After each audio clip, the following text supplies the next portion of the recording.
Hello. Hello, Hi, how are you? I'm good. And how are you? I'm fine, thank you. Okay, great. So my name is Maria, and so nice to meet you here. If you're ready, we can start. Yeah, sure. Okay, great. Hello, dear viewers. Today I'm delighted to announce that I will be interviewing someone I have wanted to interview for a really long time since I discovered an important figure of Kateryna Desnytska, a Ukrainian nurse who later became a princess of Siam.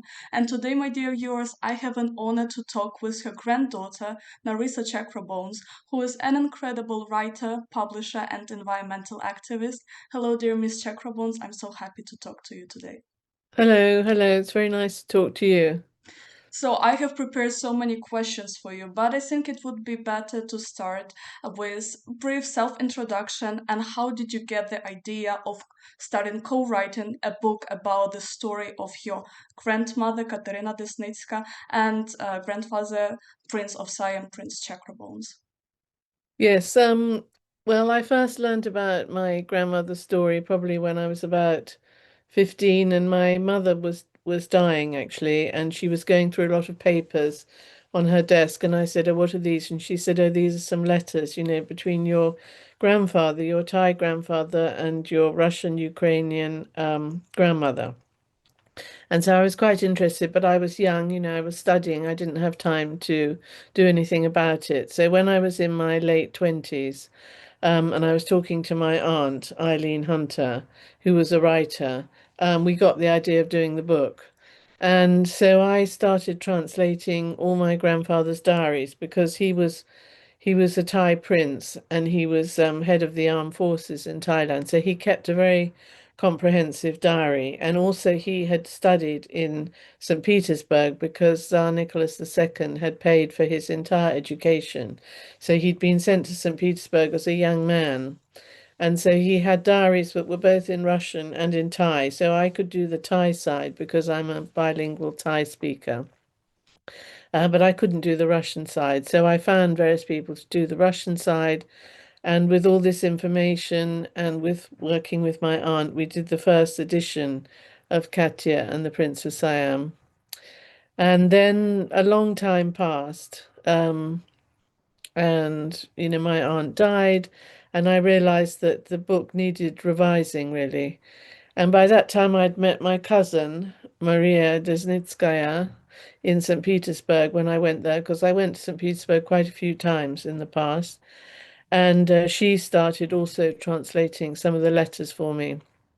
And the new letters that she translated showed quite a different side of the story. And also, there were things that I'd got wrong. I'd even got, because my father wrote books, and in his book, he said that my grandmother was born in 1888, but in fact, she was born in 1886.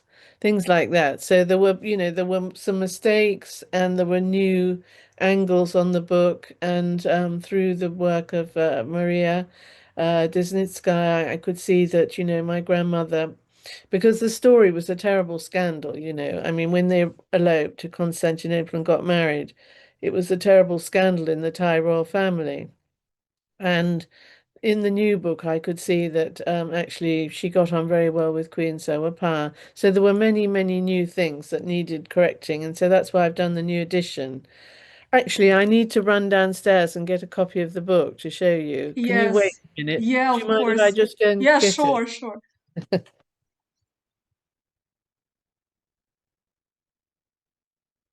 Hello. Hello, I'm hello. back again. So this is the new book. Yeah, and I have Ukrainian Yes, very good. edition, Yes. yeah, which is an old version, so the first book which you wrote. Yes. So actually I've been in touch with Fedier, who arranged the translation, the Ukrainian translation. Sorry, I've been running up and down the stairs. Um, and he's hoping to, I'm going to send him a copy of this one. And so we're hoping that we can do a new Ukrainian. Ukrainian edition. Yeah, that's great, so that our Ukrainian viewers can read the story. with more details in Ukrainian because honestly speaking, I have discovered the figure of Kateryna Desnytska not a really long time ago, and I was so shocked that we had a Ukrainian woman who became literally a princess in Siam back then, like right now in Thailand. And it was so shocking for me because no one knew about it, no one really talked about it, and it became a topic when the full scale invasion on Ukraine has started because we started researching more about our roots, about our famous people. And of course, Kateryna Desnytska is a really important figure in Ukrainian history, and I think also as the connection between Ukraine and Thailand. So I'm so happy talking to you today and hearing everything from you. So thank you very much. That's a big honor for me. So, ask me another question. Yeah, and you described everything so well in your book, but there will be definitely viewers who will hear about Kateryna Desnytska for the first time. And in your opinion, what is the most important thing they should know about Kateryna Desnytska and her world before she has met the prince, and also about the figure of prince and his distant world? Yes, well, I think the thing is that her early life was difficult, really, because her father, and I have to say here that her father is Russian ethnicity, but he was a judge in Lutsk, and he came to Kiev before, and that's how he met her mother, Maria, and she was obviously Ukrainian from quite a good family near Poltava. And they got married because they'd both been married before. So there were a lot of half brothers and sisters. So it was a very big family. And after he died, without getting his full pension, my great grandmother was, quite a difficult situation because she had to look after some of the children from her first marriage, and she saw the children from his first marriage, and also Katya and Ivan, her brother. And so she lived in Kiev, and she had a difficult time, I think. So Katya, from quite an early age, had to be very strong because I think her mother wasn't good at keeping the accounts or managing the household. And so, from all accounts, because what the other interesting thing is, I found this family history, which I'd also like to publish at some point, written about the whole family, the mixed family, Ukrainian family. And the person who wrote it said that Katya was quite bossy, so she was a strong character. And she used to boss around her older brother, Mhm. Ivan, even though he was 2 years older, but she was the one that sort of, told him what to do and all that sort of thing. So that's quite interesting. And then when she was about 17, her mother died. And then things got worse, really, because, she hadn't got very much money. She had to look after her stepsister, her half-sister, Alla, and who wasn't very popular in the family. And so at a certain point, she decided to go to St. Petersburg because she had a aunt who was living there. And she decided she wanted to become a nurse because it was the time of the Russo-Japanese War. Yeah. And so it's a very brave thing to do, to go to St. Petersburg. Her brother was there studying at the university, but she went and became a nurse and then went to the Sludyanka, which is on Lake Baikal, to nurse there for about 8 months. And, she went off on her own, with maybe a friend from the hospital, but it was a brave thing to do, I think, at that time. And her family, because after her mother died, her uncle, Ivan, was sort of her guardian, and he was very disapproving. So the family didn't think she should go and be a nurse. Yeah. By that time, she'd met the prince, and he also didn't want her to go and be a nurse because, he thought it was dangerous. I mean, it could have been dangerous. And so I found some of the letters from that period when she was in Lake Baikal, on Lake Baikal. And so they're very interesting too. So there's a bit more about her early life. And, I mean, what things were like at that time. I mean, one of her half brothers died when he was young, and she had to help organize the funeral, all that sort of thing. So I think it was a very difficult life, and I think she was very brave in sort of the way she dealt with things. Yeah, definitely. And also, in your opinion, what should our, especially our Ukrainian viewers, know about Prince Chakrabongse? So, how did he come from Siam to Russian Empire. Yes. Well, you have to go back to his father, King Chulalongkorn. And when Nicholas, the Tsarevich, was going on his eastern voyage in 1891, he stopped off in Bangkok as a young man on the way to Vladivostok. And he got on very well with King Chulalongkorn, King Rama V of Siam. And so when that king made a trip to Europe in 1897, Nicholas was by now Tsar, Nicholas II. So he said, come and stay with me at Petergof, and I will look after you. And during that trip, he said, look, you send your sons to be educated in Britain and in Germany, send one to me, and I will pay for everything.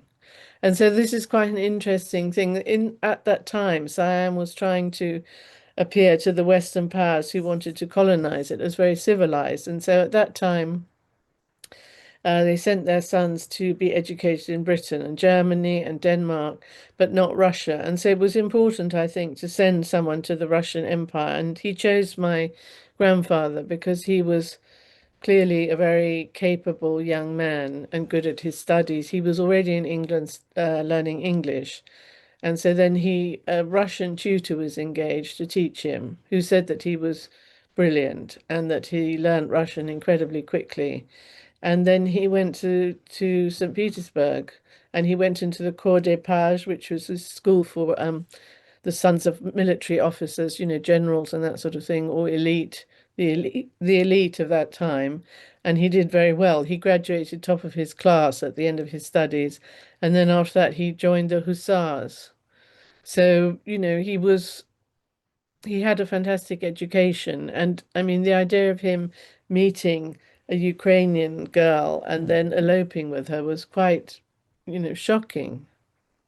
Yeah, so there are a lot of different versions circulating in Ukrainian media of how Kateryna Desnytska has met her future husband. One of them states that they met by chance at Kiev skating rink. Another states that they met at the ball where Kateryna Desnytska was awarded St. George's Cross for the courage shown in Russo-Japanese War as a nurse. And which of these versions is correct? Well, neither of these are correct. I mean, the one that I like, and I have a short part of it in the introduction to Katya, is the one by Paustovsky. And he grew up in Kiev, and so his brother, he says, was, flirting with Ekaterina Desnytskaya. And so that's the story of the skating rink. He saw her skating and thought she was incredibly beautiful and proud, and then he said, who would have thought that she would later marry a Siamese prince? And then he tells the story that the prince was ill and they met at a ball, but it's not true. I mean, the fact is that they met in St. Petersburg at the house of Madame Khapovitskaya, who was the wealthy wife of a hussar, officer, but they were living apart, and she used to have a kind of salon, where people would go once a week, and somehow Katya, I think, knew her through nursing, through studying nursing, so she invited her along, and she was very beautiful. She had this lovely sort of auburn colored hair, and the prince fell madly in love straight away. And I mean, I think for Katya, she was very cautious about it at first, because she knew nothing about Siam. And and this famous thing which my father tells about in his book, that he said that his father said, "Do you like electric fans?" And she said yes, because she didn't know what even they were. And so then they fell in love, and he persuaded her to marry him and go to Siam. Yeah, and I think it is also important to note, and we've talked about it briefly before, that she already knew Prince before she went to Russo-Japanese War, and they even shared some letters during this time. So I think, and the fact that he was also against it because he was afraid for her life there is also an important thing to note in this story. The rulers of Siam since 1782 have adhered to a strict tradition of marriages between members of royal families to preserve the purity of the lineage. And here, for the first time in the history of Siam, Prince marries an Ukrainian woman from not a royal family. Moreover, they were married in a Orthodox church in Constantinople, which was one of the requirements of Kateryna's brother.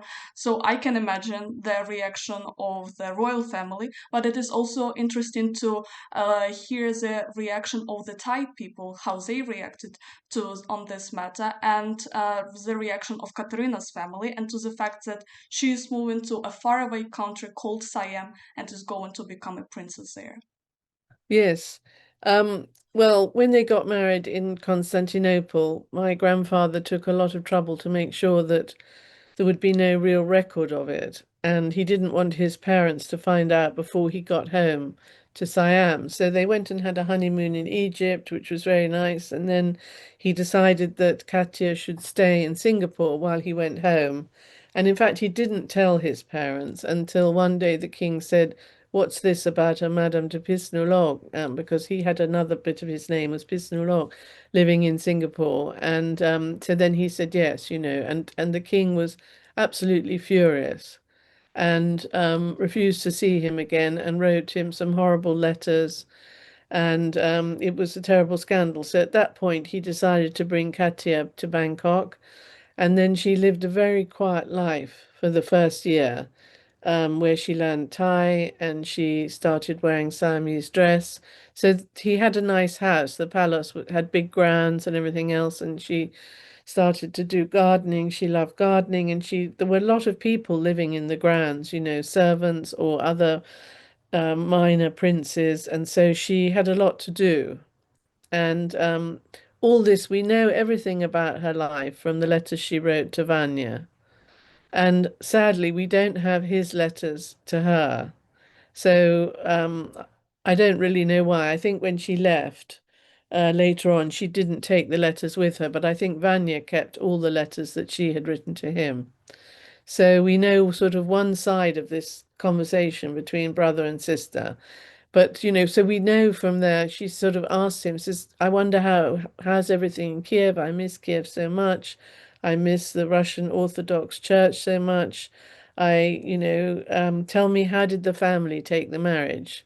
And we don't have his reply, so we don't know. So I think at first they were probably very shocked. But then later, as we see later in the book, when they go back to Kiev in 1911, it all goes very well. So Prince Chakrabongse was received very well, and the relatives all very pleased to see Katya.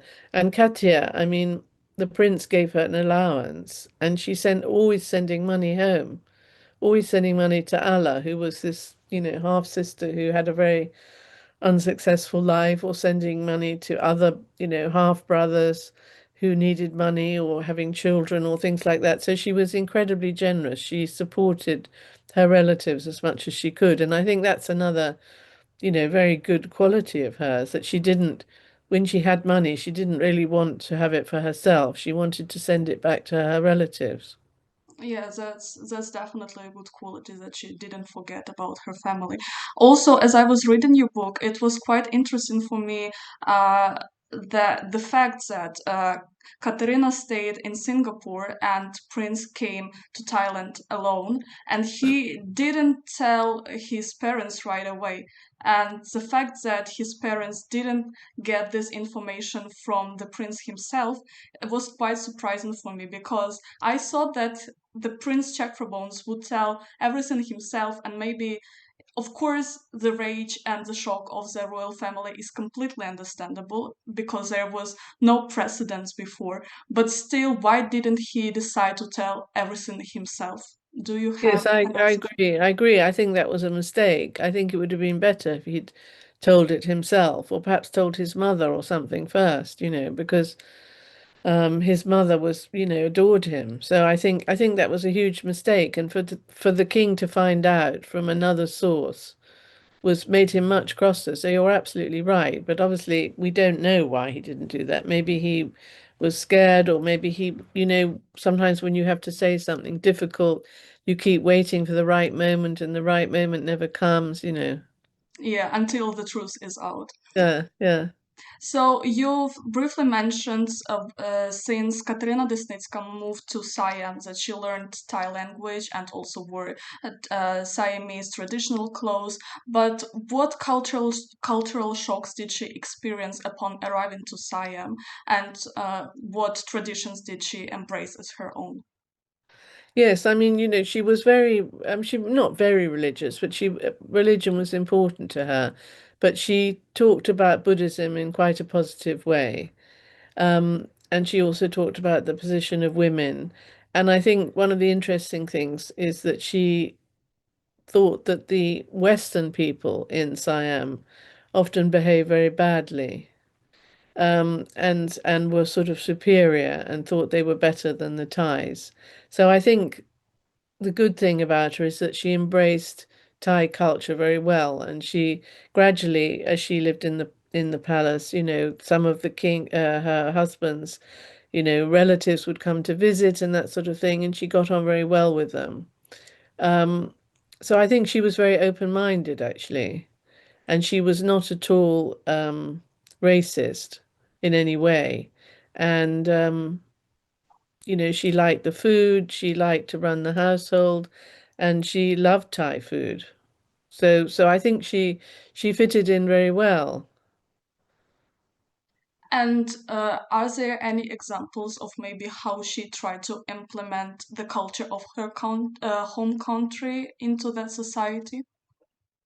Not really, no. I mean, she had an icon, and she decorated the rooms. There's a few photos in the book. She decorated the rooms, probably in a more, Ukrainian Russian style.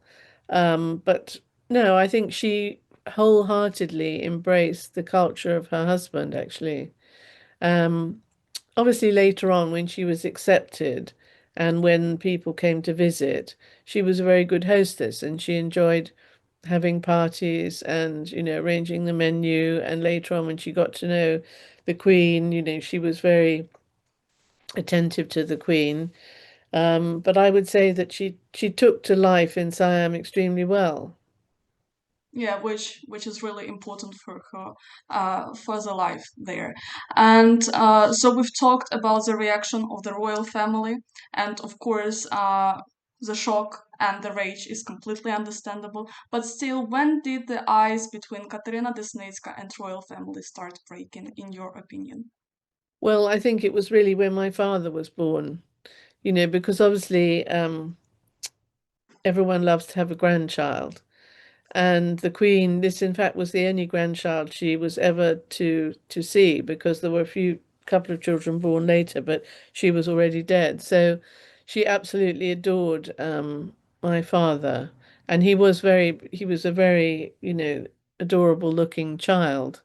And so that broke the ice completely. So she helped Katya prepare the nursery, and she was excited about it. And she sent one of her favorite ladies in waiting to come and be the nanny for my father. And then later on, shortly before he died, because my father was born in 1908 and King Chulalongkorn died in 1910, but he did get to see my father, and he also said how sweet he looked. And he said, he's got dark eyes, and he looks quite Thai. He doesn't really look Western. Because obviously, I think that was the thing. I mean, they had a fear of Westerners and a dislike of Westerners. So the Thais are racist too, obviously. I mean, everyone, when you get down to it, in the end, everyone's quite racist. So the Thais were very racist. And the fact that my father had black hair and dark eyes was very pleasing to the king. And he gave him a little car, and he gave him a uniform and everything. And I think that was one of the great sadnesses for Katya, that she never got to meet the king, so she was never forgiven in a way. And that was so when he died, she was absolutely heartbroken. Yeah, so about the death of the king, so when he died in 1910, he was succeeded by Chakrabong's older brother, Vajiravud. And how did life in the royal family and in the country change after the death of the king? Yes, I mean, in their youth, Chakrabongs and Wachirawut had been extremely close. The Crown Prince, as he was then, was studying in England, and he came to St. Petersburg to visit a couple of times and went to see Tsar Nicholas II, and they were very close. And then gradually, as time passed, they became a little bit more distant because they had very different ideas, I think, about being a king or ruling the country. I mean, my grandfather was an army man, and King Wedgwood loved the army too, but he also was a poet and a translator and a writer. And so I think perhaps he spent more time doing that than engaging in running the country. And so they started to be a bit strained. But for Katya, at the coronation and everything in 1911, she was now totally accepted and also expected to help receive the foreign dignitaries because the king wasn't married, and my grandfather, was the only one who was really married, and so she played a role in receiving foreign dignitaries because she'd had to learn English. She already spoke French, but she'd had to learn English, so I think she was very helpful as a hostess. And so her life changed. She was given a royal decoration and she was well accepted by the royal family. Yeah, so the change here. In the book, you also describe the events of the First World War, and in April 1918, Kateryna undertook a long tour in China where her brother had been living as a refugee. And are there any sources that highlight her opinion on what was happening in the Russian Empire at the time? And also for me, as Ukrainian, a lot of historical events were happening for the fight of independence of my home country, Ukraine, as, for example, foundation of UNR, Ukrainian National Republic? And are there any sources which highlight her opinion also on that matter? Um, no, I mean, first of all, I'd like to say that when she took this trip, her brother was not a refugee. He had been in the diplomatic service. Okay. And so he was actually working in Beijing at the time. And then as the government collapsed and everything else, he also worked for the China Eastern Railway. And so his position, he wasn't a refugee, but he was working there. And also she was very depressed when she took this trip. I think she'd had almost a nervous breakdown because um, I think the war and not knowing what was happening in Ukraine, in Kiev, what was happening to her relatives, and was very depressing. In fact, she wanted to go and be a nurse. She said if she could, she would go and be a nurse, and she spent a lot of time making bandages and shirts for the soldiers and that sort of thing. And I think here it's important to say that although culturally she's totally Ukrainian, I would say politically she was not she was not political in terms of Ukraine, Russia, because as you know at that time it was all part of the Russian Empire. And I think also because her husband had been you know, sponsored entirely by Tsar Nicholas II, she obviously had to support Russia. I mean, she still felt Russian at that time. I think there's some evidence that someone in the family was interested in Ukrainian independence. Quite hard to find that sort of information. My cousin and I are working on that. Um, so she was obviously horrified. While she was away, she learned about the murder of Tsar Nicholas II and the family, and she was horrified about that. But she doesn't talk a lot about it. I mean, I wanted her to say more about it actually, but she doesn't. So we may find more information later, how she felt about it. But so far, she was very upset about it, but she thought more about her family, I think. And I Yes. think not knowing how her family was in Ukraine um, was the sort of thing that pushed her into a deep depression. And she made this decision to go away, which was obviously one of the worst decisions of her life because she left my grandfather alone for 8 months. And also, I mean, it's strange to leave your child for so long. Although in those days, I think people of a certain class did have a different attitude towards their children. I mean, nowadays we would never do anything like that. But in those days, I think people did do it.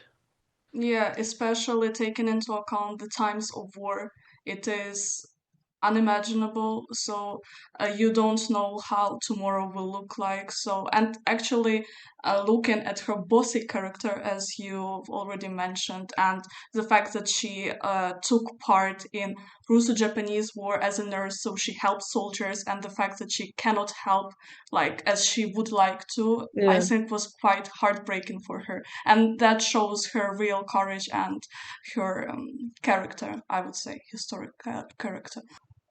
Okay, so I think it would be interesting to continue with their love story, and unfortunately, their love story didn't last as long as typically shown in series or Lacorns. So, what was the reason for their divorce, and how did this affect their relationship Yes. with her son, Prince Little Chula? Yes. Yes, well, I'm afraid the story ends quite badly because going away so long, while she was away, Prince Chakrabongse became very close with one of his nieces. It's quite a shocking story. I mean, today it would be a shocking story, but in those days it was quite not normal, but it was okay in Thailand. And so he started an affair with her, really. And when she came back, she wanted him to choose between either the princess, this new girl, or her, and he chose the princess in a way. I mean, everyone begged her to stay, but she wanted a divorce because, again, she was very strong-willed. So she did get divorced and she left. And, I think the evidence is that my father probably never forgave her for that, really, because, she just went away. And then a year later, his father was dead. He got Spanish flu, or maybe he was, I don't know, some people say he was poisoned, and he died. And she came back for the funeral and stayed in Bangkok for 5 months and looked after my father. But nevertheless, and then he was sent to England, so he had a very difficult childhood as well. And so I think, in a way, it's like history sort of repeating itself. He was almost an orphan in some ways. He was sent away to school in England, not speaking any English. And they made it up later because after the revolution and everything, she eventually went to live in Paris. And so they saw each other quite often, but I think they always had quite a difficult relationship after that. And all the letters, I mean, there's some more research I need to do because she wrote hundreds of letters to him because Vanya also died very early in 1922. And so after Vanya's death as well, her brother, everything we know about her life comes from her letters to my father. So, I mean, it's a really extraordinary story that we know, so much about this person because she wrote so many letters, and her letters are very intimate. They pour forth, her inner th feelings. So, I mean, it's extraordinary. Did Prince Chula forgive his mother for that? I mean, who knows? I think probably not. I think she drove him crazy in many ways, which is sad. But I mean, of course, he loved her. He loved her. But I mean, relationships between children and parents can be difficult. As Yeah, well. I I agree. don't know what your relationship with your parents is like. Yeah, I can understand. I can understand. Yes, yes, So, on this note, we will call it an end. I'm so grateful for you talking with me today, and we're looking forward to the release of your new book, where we will learn more details about Kateryna Desnytska's life, and I'm looking forward to reading more about her life, and I hope that one day we will meet in Thailand in Chakrabongse villas, and we yes. would be able to make Or in bigger Kiev. interview. I regret so much not having come to Kiev. I was all ready to come, and then, everything went wrong. But maybe it's going to be better now. Maybe if Trump, kicks Putin, maybe it'll be better. Let's see. Yeah, but we are hoping for the best. So I think it would be great to meet you in Ukraine after the war and Yes, do some cooperation also with Ukrainian yes, it'd be authorities. great. Yeah, Yes, because in the book you mentioned that there were a lot of requests from Russian authorities to do something about Katerina Desnytska, like to films make and a something. movie. Yeah, Yeah, yeah. which you Yeah. declined. And the reason for it you can find in the book, so we will not tell it here. But yeah, I really dream of seeing the day when we will see some cooperation between Ukraine and Thailand Yes, that on would be this matter. great. Me too. Me too. And lovely to meet you. Thank you very much. Thank you for taking your time to speak with me today, and I wish you a great day. And thank you very, very much. It is really important. Okay, we'll keep in touch. Yeah, yeah. Okay, bye-bye. Bye.